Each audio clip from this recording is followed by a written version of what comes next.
Image Kim Jong-un, left, inspecting the construction of a hydroelectric power plant in North Hamgyong Province, North Korea, in an undated photograph provided by the official Korean Central News Agency last month.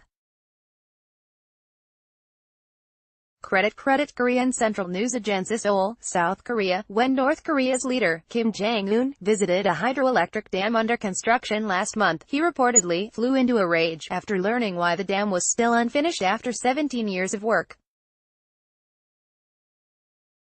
The dam, central to Mr. Kim's efforts to alleviate his country's chronic power shortages, suffered from a lack of workers, equipment and materials. Mr.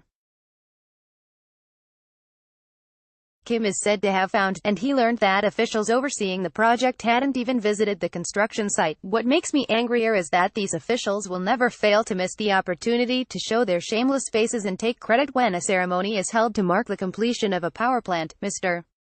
Kim was quoted by the North Korean Central News Agency as saying, "I am speechless." The reports in the North Korean state news media about Mr. Kim's anger were a jarring contrast to their typical portrayals of such visits, which show Mr. Kim being mobbed by his adoring subjects. Since late June, Mr. Kim has devoted almost all of his public activities to visiting factories, farms and construction sites, rather than the military units and weapons test sites that he frequented last year. And instead of boasting of his country's military prowess, he is lashing out at poor management at the sites he visits, highlighting his intense focus on fixing his economy.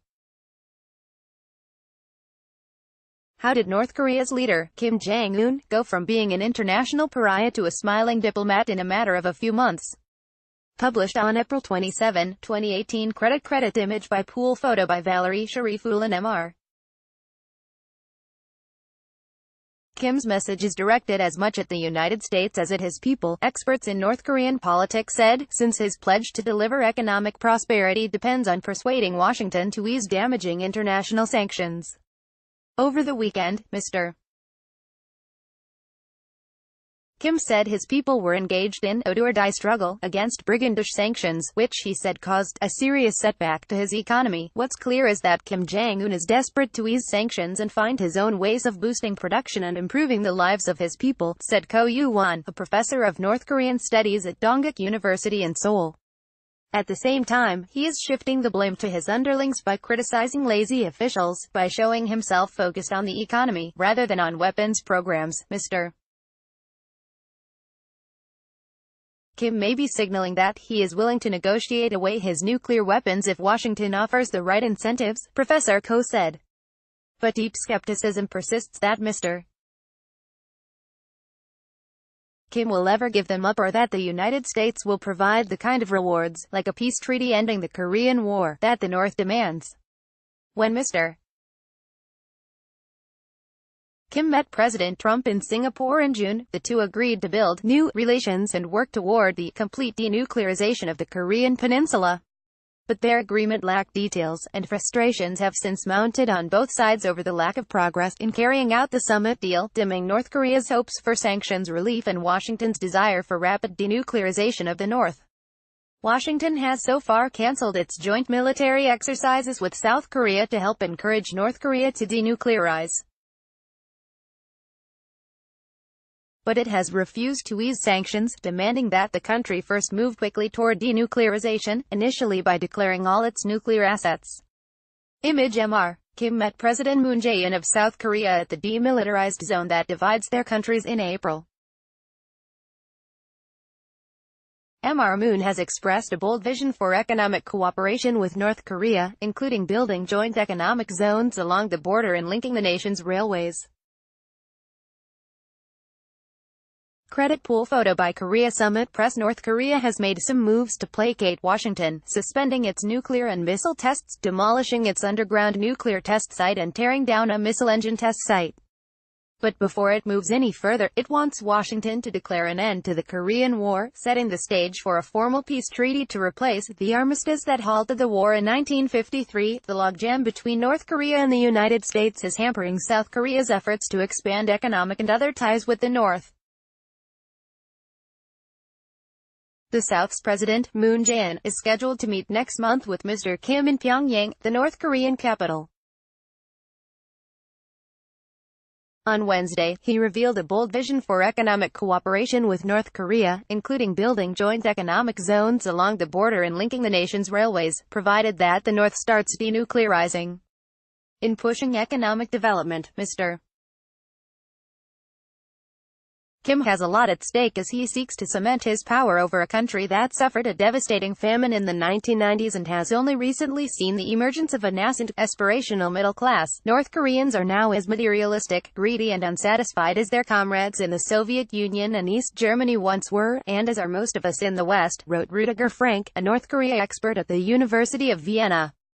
North Korea has begun playing the capitalist's game, and it has gone much further than most European socialist countries ever went, a factory in the industrial city of Jong-un. Over the weekend, Mr. Kim said his people were engaged in a do-or-die struggle against brigandish sanctions, credited Jones, Agence France Presse, Getty Images. The next year, he supplanted his father and predecessor Kim Jong-il's military-first policy with his Byongin, or parallel advance, approach of building a nuclear arsenal and the country's economy simultaneously. As he rapidly built up North Korea's nuclear and missile programs, Mr.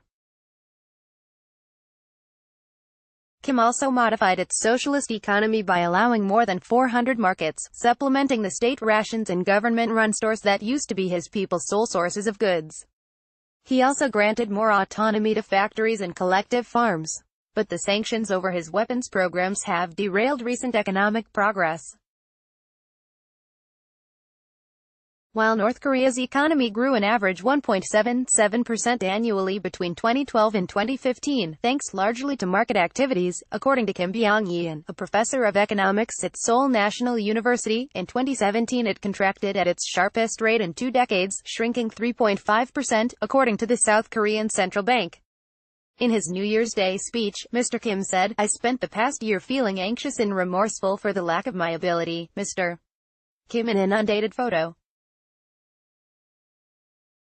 Almost all of the 30 field guidance trips the North Korean leader has made since late June were to factories, farms or construction sites.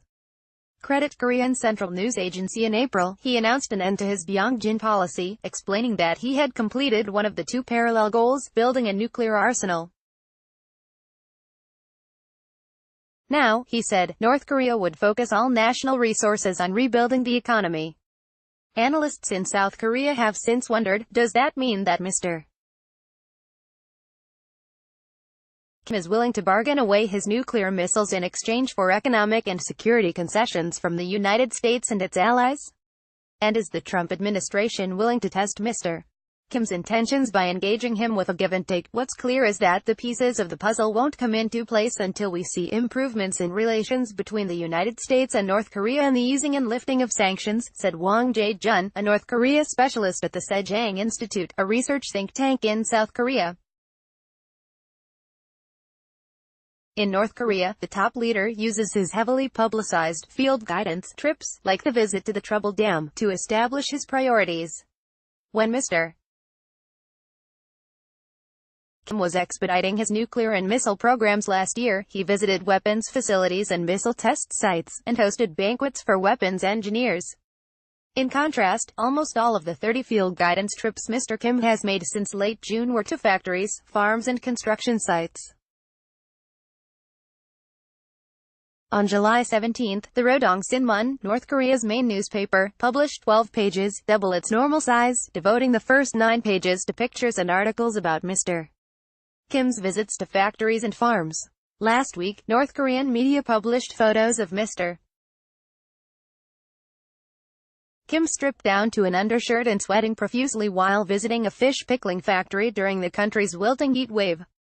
North Korean leaders often conduct their field trips during extreme weather to show their dedication, foreign analysts have noted. Despite such propaganda efforts, however, Mr.